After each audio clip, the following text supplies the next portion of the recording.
오늘은 관련된 내용 준비하셨다고 들었는데 네, 어떤 맞아요. 내용인가요? 네네. 이번에 그 집안 식구들이 이제 많이 모이시면 이제 많은 이야기를 나누실 텐데 네. 저도 이제 어느 정도 나이가 차서 그런지 어른들과의 대화가 많이 자연스러워졌어요. 이제 그래서 이제는 뭐 할아버지 할머니뿐 아니라 이제 뭐 이모, 작은 아버지, 뭐 고모 등 뭐 예전에는 많이 젊다고 느끼셨던 분들이 이제는 좀 나이도 많이 이제 연세도 드시고 하다 보니까 맞아. 보면은 이제 건강이 하나씩 문제가 있으셔가지고 이제 뭐 음. 지병을 하나둘씩 갖고 계시더라고요. 그래서 치료들도 받고 있다 보니 뭐 이런저런 이야기를 나눌 때마다 좀 마음이 좀 많이 무거웠습니다. 사실 이게 어른들만의 이야기 아니고요. 주위 둘러보면 아직 젊은데도 뭐 건강 안 좋아서 수술 받았다 뭐 이런 친구들도 맞아요. 꽤 있고 네. 젊은 분들도 건강이 적신호켜졌습니다. 이런 얘기들 많이 접하게 되더라고요. 네, 맞아요. 그렇죠. 특히 이제 요즘 우리 부모님들은 자식들에게 패키치는 걸 너무 싫어하시잖아요. 그래서 옛날에는 뭐 아주 옛날에는 자식들이 직접 병든 노부모를 위해서 막 직접 간병도 하고 그랬는데 지금은 오히려 건강이 좋지 못한 부모님들이 자식들 눈치를 보기도 해요, 많이. 근데 무엇보다 나날이 높아지는 간병 비용에 대한 부담 때문에 가족들 간에 갈등이 생기는 경우들도 있습니다.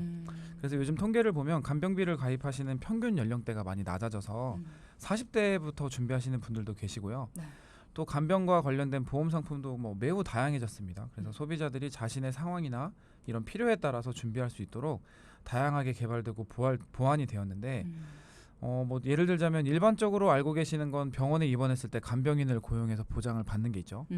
그리고 그 이외에 나온 게 이제 집에 있을 때도 또는 요양원이나 이런 병원과 다르게 시설에 입소를 해서도 보장을 받는 이런 내용들도 나왔습니다. 뭐 이 밖에도 국가에서 간병 제도를 적극적으로 활용할 수 있도록 지원을 하고 있는 사업이 있죠. 맞아요. 뭐 예를 들면 간호간병 통합 서비스 병동 이런 어떤 그 사업도 아낌없이 추진하고 있는데요. 그래서 이번 시간에는 우리 동키 여러분들이 자신의 상황에 맞게 잘 준비하실 수 있는 간병보험 관련된 내용들을 좀 준비해봤습니다. 이번에 아마 시골에서 부모님이나 뭐 친척 어르신들 뵙고 오셔서 간병이라는 게 참 쉬운 일이 아니구나 뭐 이런 걸 느끼고 오신 맞아요. 분들도 있으실 거고 또 요즘에 결혼이 감소하면서 1인 가정도 많이 늘어나고 있어서 간병 요게 많이 관심이 늘어나고 있더라고요. 네. 자, 현재 아픈 가족들을 간병 중이시거나 이런 상황들에 대해서 걱정이 크셨던 분들이라면 도움이 많이 되실 것 같습니다. 시작해 볼까요? 네, 우선 우리 동키 여러분들 위해서 간병 개념부터 설명을 드리려고 합니다. 간병이라고 하면 아픈 사람을 돌보는 거, 뭐 이렇게 정리하면 되는 거 아닐까요? 네, 그렇게 설명해도 되긴 하지만 이제 우리가 간병비를 보장하는 보험 상품들의 특징들을 조금 더 쉽고 정확하게 또 세분화되어 있기 때문에 간병의 개념과 종류에 대해서 설명을 좀 드리려고 하는데요. 네. 방금 쭈디님이 말씀하신 것처럼 아무래도 이제 요새는 1인 가정이나 자녀분들을 많이 낳지 않기 때문에 요양비에 대한 부담이 훨씬 커졌어요. 나눌 자녀들이 없잖아요, 비용을. 그래서 좀 집중해서 잘 들어주시고 이제 우리가 흔히 간병인이라고 하면 환자를 간호하고 돌보는 일을 담당하는 사람을 떠올리잖아요. 그죠. 네, 그래서 이 간병인은 보통 병원에서 간병을 해줄 수도 있고 아니면 집에서 집에서 환자의 집에서 환자를 돌볼 수도 있어요. 그래서 그런데 우리는 보험 약관에서 정의하고 있는 간병인의 정의를 반드시 살펴봐야겠죠. 그래서 약관 보면은 간병인이란 유상으로 간병 서비스를 제공하는 또 활동하는 자라고 되어 있어요. 그래서 이 간병인은 의료기관에 소속돼서 급여를 받거나 사업 등록이 되어 있는 업체를 통해서 간병 서비스를 제공하고 그렇죠. 그리고 또 이 서비스에 상응하는 비용이 지불된 것이 확인이 되어야 돼요. 네, 즉 단순히 간병 행위만 하는 게 아니라 간병 서비스를 제공하고 의료기관이든 업체든 통해서 이렇게 비용을 뭐 급여를 받은 게 확인이 되어야 나온다는 거죠. 네. 그러면 비용 지불이 불필요한 경우가 있잖아요. 예를 들어서 가족이 집에서 간호해주거나 간병을 해주는 경우도 꽤 많단 말이죠. 그렇죠. 그런 경우에는 보장이 안 된다는 말이에요. 역시 눈치가 정말 주부 9단 넘은 눈치이신 것 같아요. 주부 아닌데. 그러니까 예를 들면 그거보다 더 넓다는 거죠. 네. 맞습니다. 보험 약관에 나와 있는 간병인의 개념에 대해서도 알 수 있듯이 첫 번째는 간병 서비스에 대한 대가 지불이 되어야 하고요. 이 간병인은 전문 업체에 등록되어 있거나 급여를 받는 사람이어야 해요. 그리고 두 번째로 알아야 될 것은 간병을 받는 장소입니다. 네. 약관에서 이 장소에도 이미 한정을 해두었는데요. 이 간병을 받는 자, 그러니까 환자가 병원에 입원했을 때 환자를 위해서 신체 활동을 지원하거나 뭐 정서 지원, 환경 관리, 뭐 안전 관리, 활동 관리 등을 제공한다는 것을 말한다고 정의해놨습니다. 그러니까 한마디로 정리하면 환자가 입원을 했을 때 환자를 돕기 위한 행위를 말하는 겁니다. 그러니까 집에서 방금 말씀하신 것처럼 간병을 하는 것은 간병보험에서는 보장을 하지 않습니다. 또 병원이 아닌 시설, 예를 들면 요양원이라고 불리는 곳이 있죠. 이곳은 의료기관이 아니기 때문에 의사 면허를 가진 사람이 없어요. 그래서 치료로 보는 어떤 행위가 없고 대신 간호사가 상주해서 간호나 관리 정도는 받을 수 있는 것이죠. 네. 이렇게 요양원에서 간병하는 것 역시 간병보험에서는 보장하지 않습니다. 그러니까 집에서 간병을 하는 건 물론이고 요양원처럼 의료 행위는 없이 간호나 관리 정도만 받을 수 있는 시설에서 간병을 하는 것도 보장이 안 된다. 네.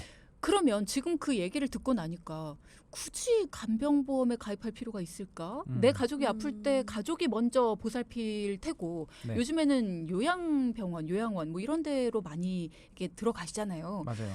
그렇기 때문에 간병보험이 그럼 필요가 없을 것 같기도 한데 라는 생각이 들기도 하거든요. 게다가 네네. 네. 요즘에 아무리 큰 질병으로 병원에 입원을 해도 입원 일수가 짧잖아요.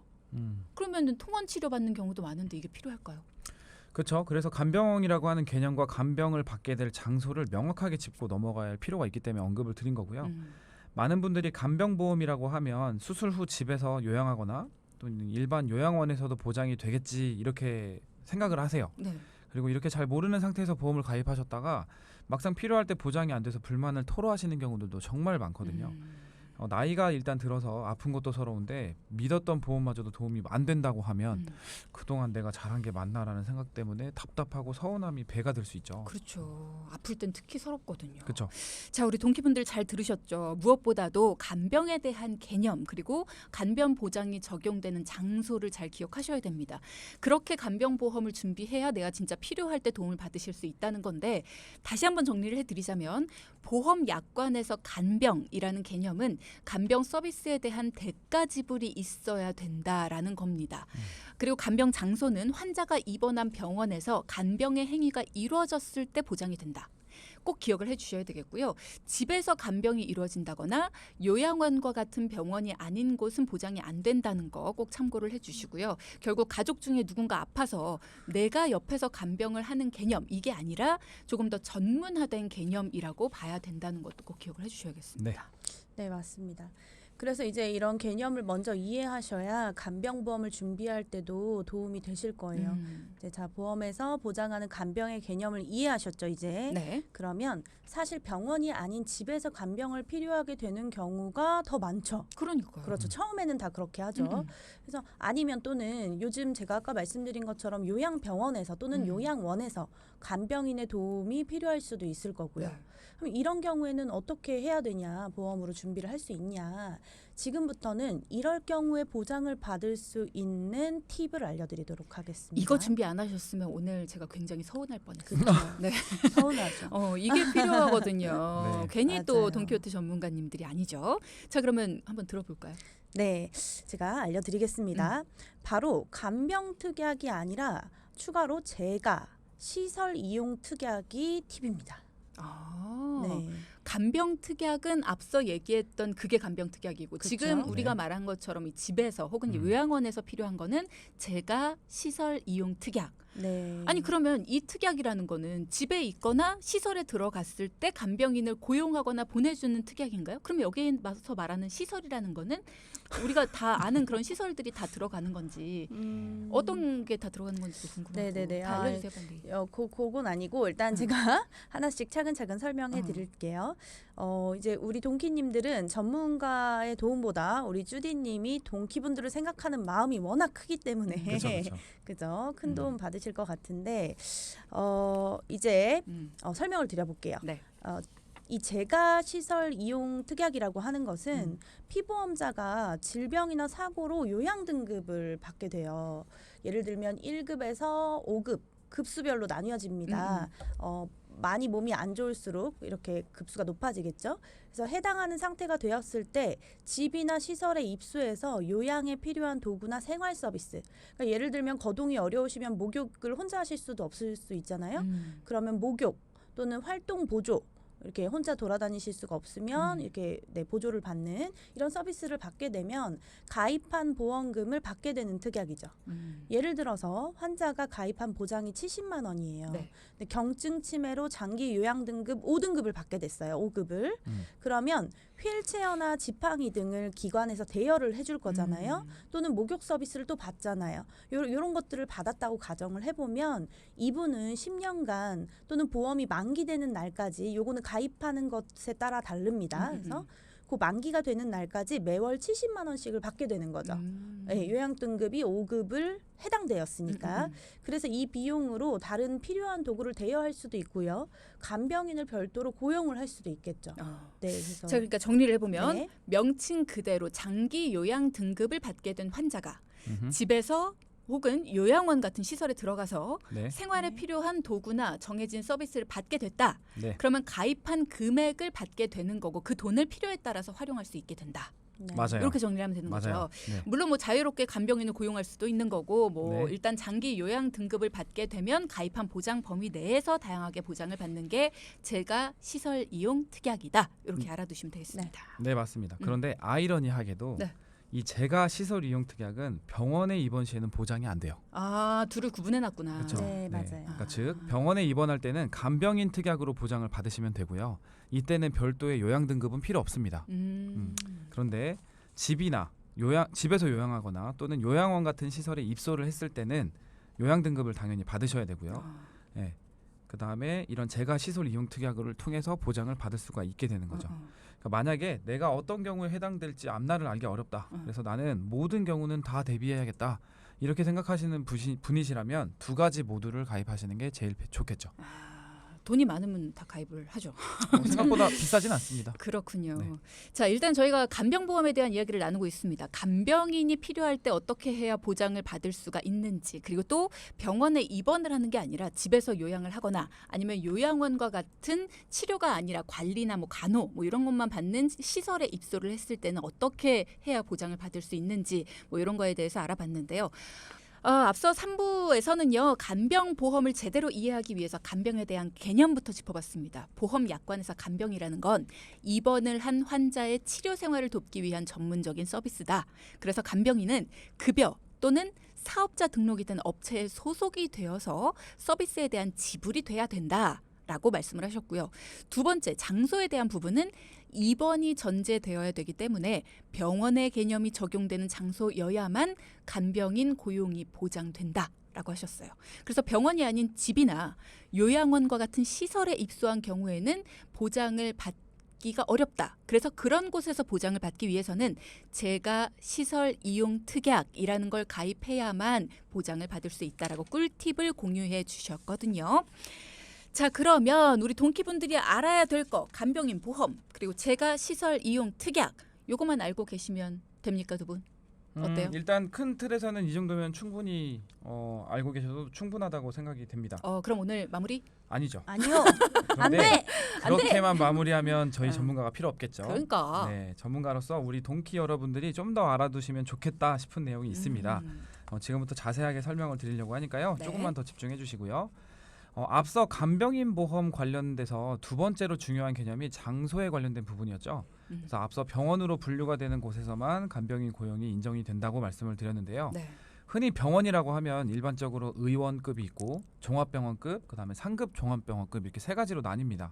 그런데 요양원은 병원이 아니라고 말씀을 드렸고요. 그럼 요양병원의 경우는 보장이 될까요? 어떻게 될까요? 요양원과 요양병원. 요양원은 일단 병원이 아니다라고 말씀을 하셨고 네네. 요양병원은 네. 그래도 병원이니까 보장되지 않을까요? 맞아요. 쉽게 생각하시면 됩니다. 네, 요양병원은 의사가 존재해서 치료나 응급 상황을 대처할 수 있는 병원입니다. 그렇기 때문에 인정이 되는 거고요.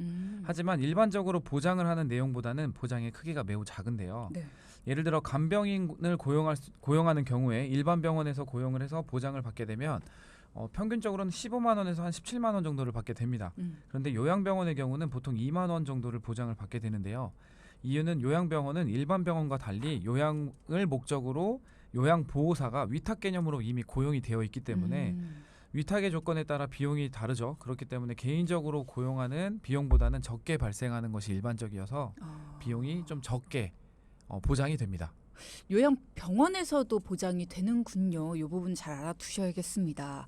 그러면 요즘에 관심이 많은 간호간병 통합 서비스, 다시 간호간병 통합 서비스의 경우에는 어떻습니까? 네, 최근에 이제 국가 사업으로 각광받고 있는 간호 간병 통합 서비스는 이제 한 명의 간호사가 다수의 환자를 돌보는 과거 시스템을 좀 보완을 해서요. 네. 상시 근무하는 간병인을 병원 자체에서 고용해두고 간호사와 함께 간병인이 환자를 돌보도록 하는 국가 사업의 일환인데요. 그렇죠. 네. 이러한 경우도 보장받을 수가 있습니다. 근데 처음 간병인 보험이 나올 때는 간호간병 통합 서비스 병동에 입원할 경우에 한 3만 원 정도 최대 보장받을 수 있는 금액이 크진 않았네요. 네. 그렇죠. 왜냐하면 많이 안 나와요. 네. 그래서 일반 병동에 입원해서 간병인을 고용하는 경우 받게 되는 보장 금액보다 훨씬 적은 금액을 받았죠. 근데 최근 정부에서 이제 간호간병 통합 서비스 병동을 계속 확대하고 있어요. 그래서 뭐 국가 지원금도 계속 지원을 하고 이런 정책을 계속 펼쳐서 여러 종합병원이나 상급 종합병원에서도 간호간병 통합 서비스 병동을 확대하고 계속 있습니다. 그래서 보험사 역시 여기에 발맞춰서 이왕이면 국가 사업을 많은 분들이 이용할 수 있게 보험 혜택도 더 받으실 수 있도록 간호간병 보험 한도를 아까 3만 원이라고 했었죠. 최대 20만 원까지. 상급 종합병원 간호간병 통합 서비스는 30만 원까지. 엄청 넓혔었죠. 근데 3만 원일 경우에 좀 적다는 느낌이 들긴 했지만 30만 원이면 이건 좀 많이 부풀려진 것 같다는 생각이 들기도 해요. 뭐 그렇죠. 물론 무엇이든 과하면 해가 될 수는 있지만 물론 보장받는 입장에서는 좋습니다. 그쵸. 그런데 이렇게 급 커진 이 보장을 남용하는 사례가 폭증할 것이 우려되죠. 그렇기 때문에 금융감독원에서는 이 보장 한도를 줄일 것을 권고했고요. 그래서 이번 달 10월부터는 한도가 축소될 예정인데 아직 보험사마다 어디까지 축소하겠다 이런 거는 발표된 적은 없어요. 근데 이제 축소되는 것은 확실합니다. 축소되고 있습니다. 네, 되고 있어요. 심지어는 네. 계속 이제 연락이 오고 있죠.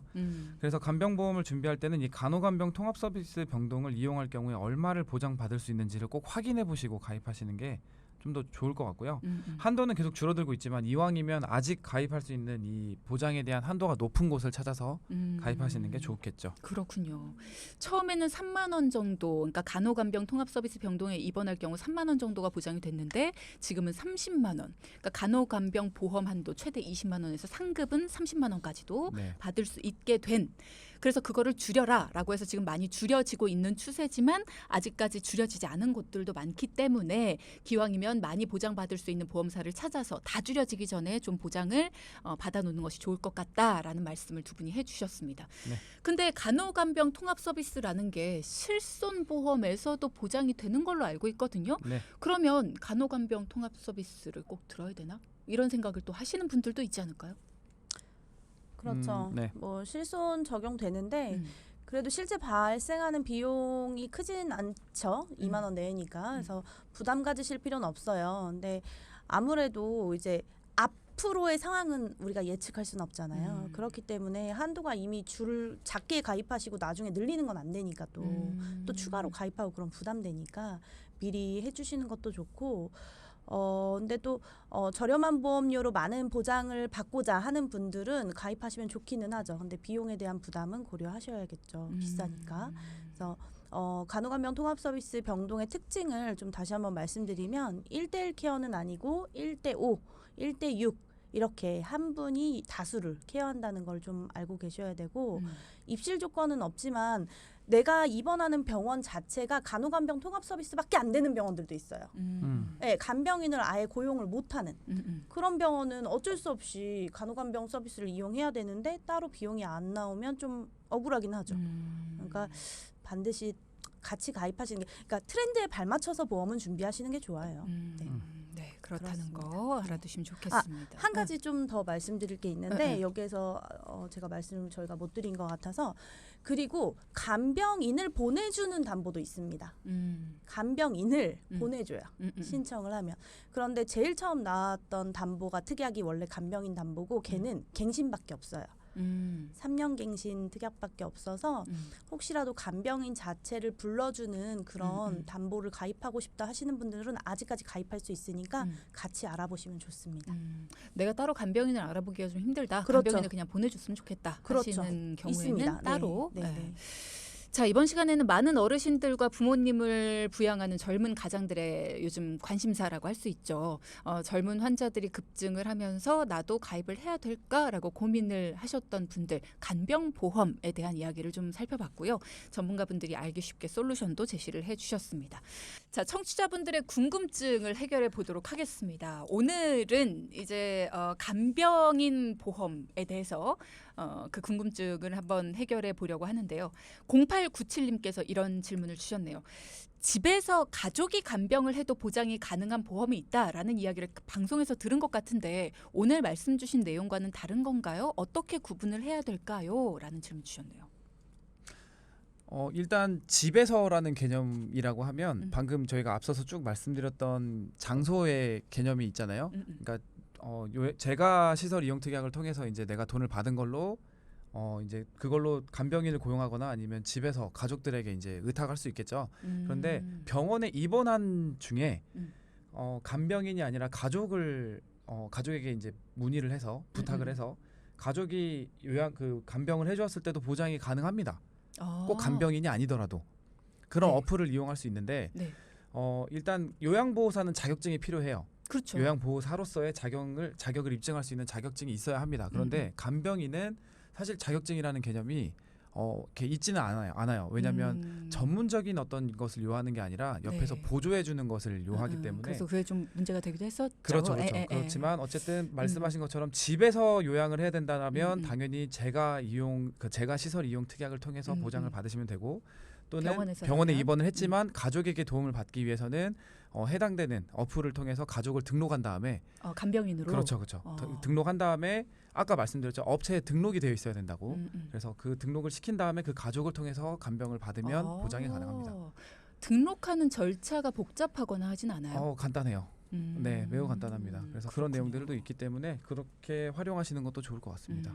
7170님께서 이런 질문 주셨습니다. 간병인 특약은 요양 등급이 필요 없다고 하셨는데 그러면 축구를 하다가 팔을 다치거나 했을 때에도 간병인 특약을 이용해서 간병인을 쓸 수도 있나요? 네. 그렇죠. 네, 전혀 맞습니다. 상관없습니다. 그래서 네. 간병인 보험 가입하실 때 보면 그 상해 간병인 입원 일당이랑 네. 질병 간병인 입원 일당이랑 따로 분류가 돼 있어요. 그래서 둘 다 가능한 거예요. 네. 예를 들어서 뭐 운전하시는 분들이나 그럴 경우엔 정말 자동차 사고가 크게 날 수도 있잖아요. 네. 그래서 장기 요양을 요하는 경우도 가끔 그러면 안 되겠지만 있기 때문에 그런 경우에도 당연히 가능하고요.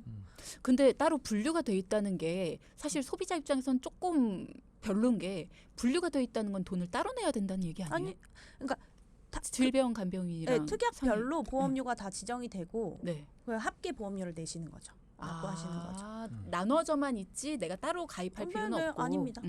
그렇군요. 한 보험에 다 들어있죠. 2713님께서 간호간병 통합 서비스가 가능한 병원들이 정해져 있다고 들었는데 내가 가고자 하는 병원에 만약 이 서비스가 없다면 어떻게 해야 되나요? 그래서 간병인 보험과 간호간병 통합 서비스 담보를 같이 가입을 하셔야 되는 거죠. 하나만 가입하시면 안 돼요. 왜냐하면 간병인 보험에요. 그 방금 말씀하신 간호간병 통합 서비스 입원 일당이라는 담보가 있어요. 원래 거기에만. 있었습니다. 네.